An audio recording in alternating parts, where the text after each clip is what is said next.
Something just broke the rules of the solar system. A massive interstellar object just changed course. Not from gravity, not from gas, but from something we can't explain. No comet this big should move like this. Scientists are stunned. If this isn't a glitch, what force is rewriting the cosmos? A cosmic rebel crashes in on the morning of July 1st, 2025. And at 400 UTC, telescopes in Hawaii picked up something strange. A small dot was moving fast through the sky. Too fast for a normal comet. It was first spotted at a distance of 4.5 astronomical units.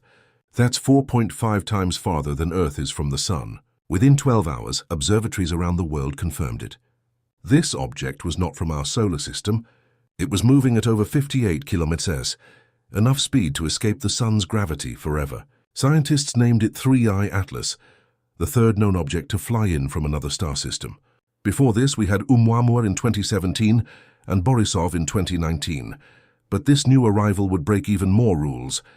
Unlike Oumuamua, which was small and rocky, and Borisov, which looked like a typical comet, 3I Atlas didn't fit the pattern. Its core, called the nucleus, is between 5 and 11 km wide, making it the largest interstellar object ever seen. For comparison, Halley's Comet is only about 11 km wide and it's considered huge.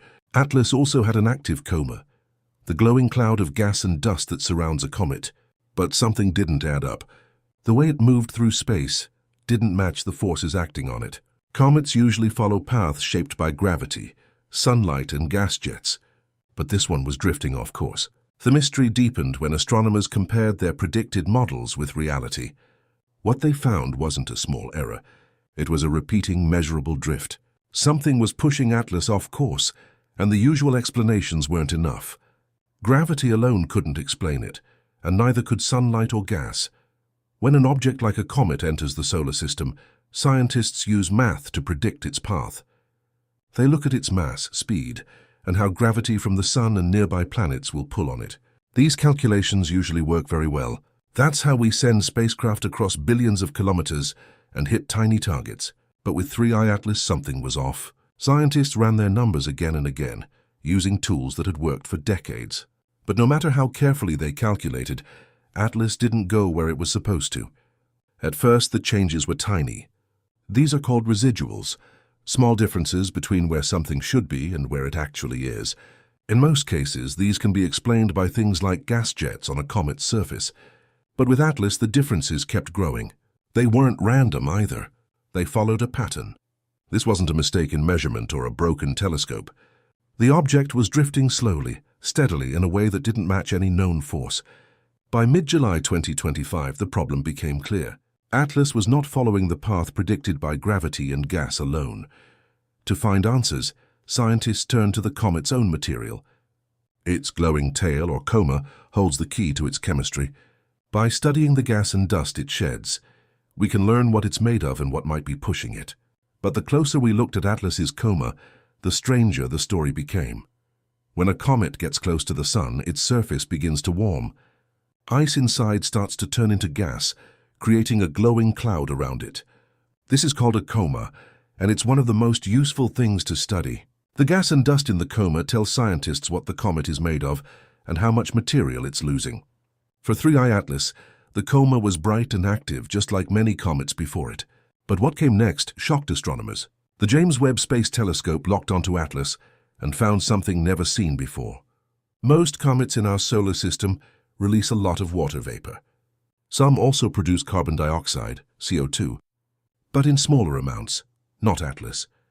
The readings showed that for every 1 molecule of water, there were about 8 molecules of CO2. That's an 8.1 ratio, completely backwards from what we're used to. In some cases, comets have more CO2 when they are far from the Sun. But Atlas wasn't that far. It was already within 3 AU. This high CO2 reading made it clear. Atlas was born in a very different place. It may have come from a star system where CO2 ice is more common, or from a region so cold that water stayed locked deep inside. The chemistry of the coma was already strange, but it didn't stop there. As scientists looked deeper into the light from Atlas, they found something even more unusual. Something missing. It wasn't just about what was there, but what wasn't.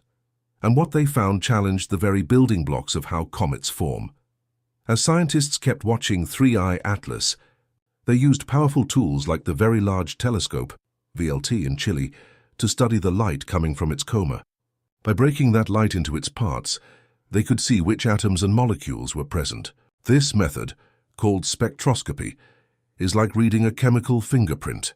What they found next wasn't just surprising, it was confusing. The telescope showed strong signals of nickel atoms, about 4.7x 1022 atoms per second.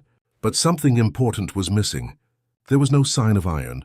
Normally nickel and iron appear together. They're formed in the same way in the hearts of supernovae, the giant star explosions that make heavy elements. Every comet, meteorite, and asteroid we've ever studied has both metals in similar amounts. But 3I Atlas broke that pattern. Only nickel was showing up in the data.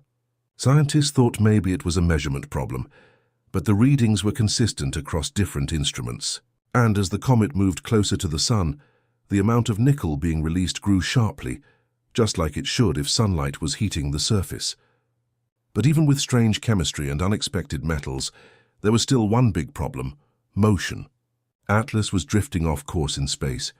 Yet even with all the gas, dust, and metals it was releasing, it still shouldn't be moving this much. The force just didn't add up. So scientists looked back at the basics, how much mass this object had. And that made the mystery even deeper. If you blow on a balloon, it moves. That's the same idea scientists use to explain how comets drift. When sunlight hits a comet, it heats up. Ice inside the comet turns into gas and shoots out like a jet. This gas pushes against the comet, changing its direction slightly. We call this outgassing, and it's a well-studied process. In 2014, the Rosetta mission followed Comet 67P Churyumov-Gerasimenko, watching how gas jets changed the comet's spin and orbit. It worked perfectly for comets we understand. But 3I Atlas is in a different league. Atlas is huge. Its nucleus is between 5 and 11 kilometer wide, which means it could weigh billions of tons. That's thousands of times more massive than Oumuamua, the first interstellar visitor. To move something that heavy, you need a strong push. But the outgassing from Atlas doesn't have that kind of power. Scientists measured the dust and gas loss. The Hubble Space Telescope showed that Atlas was losing between 6 and 60 kilos of dust per second. The Swift telescope detected 40 kilos per second of water vapor. On paper, that sounds like a lot. But when you compare it to the comet's mass, it's not enough to change its path the way we're seeing. This question has been asked before. Back in 2017, a much smaller object called Oumuamua passed through the solar system. It also changed its path in a way we couldn't explain. It had no gas jets, no visible coma, just a mystery push. Now with Atlas doing something similar, but on a much bigger scale, scientists are starting to wonder, is this a pattern? Are these visitors trying to tell us something about space we don't yet understand? In October 2017, a strange object zipped through the solar system. It was named Wani Oumuamua, and it became the first confirmed visitor from another star system. It was small, about 400 meters long, but its motion caused a storm of questions. Oumuamua didn't act like a normal comet. It had no visible tail, no gas jets, and no dust cloud. But still, it moved in a way that couldn't be explained by gravity alone. It seemed to be pushed by an invisible force. At the time, some scientists said maybe it was hydrogen outgassing. Others thought it could be light pressure. But none of the ideas fully explained what was happening. Now, nearly 8 years later, we're watching 3I Atlas do something very similar, but on a much bigger scale. Atlas is about 20 times wider than Oumuamua and weighs millions of times more. If Oumuamua was a pebble, Atlas is a mountain.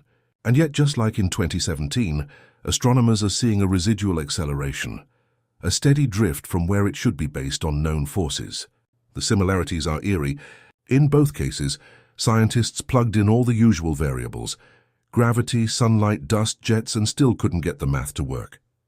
The more scientists study these mysteries, the more questions rise. Could nature really make two objects so different from what we know? Or is there a chance, however small, that these visitors weren't shaped by nature alone? One Harvard professor is asking exactly that, and his answer is sparking debate across the world. When science doesn't have answers, ideas start to stretch. That's what's happening with 3I Atlas. One of the loudest voices in the debate is Dr. Avi Loeb, a professor at Harvard University and head of the Galileo project. He made headlines in 2018 when he suggested that Oumuamua might be a piece of alien technology. Now in 2025, he's turning his attention to Atlas. In a recent post, he gave Atlas a 6 out of 10 on what he calls his Loeb scale, a rating of how likely an object is to be artificial. That's not a firm claim, but it's not a dismissal either.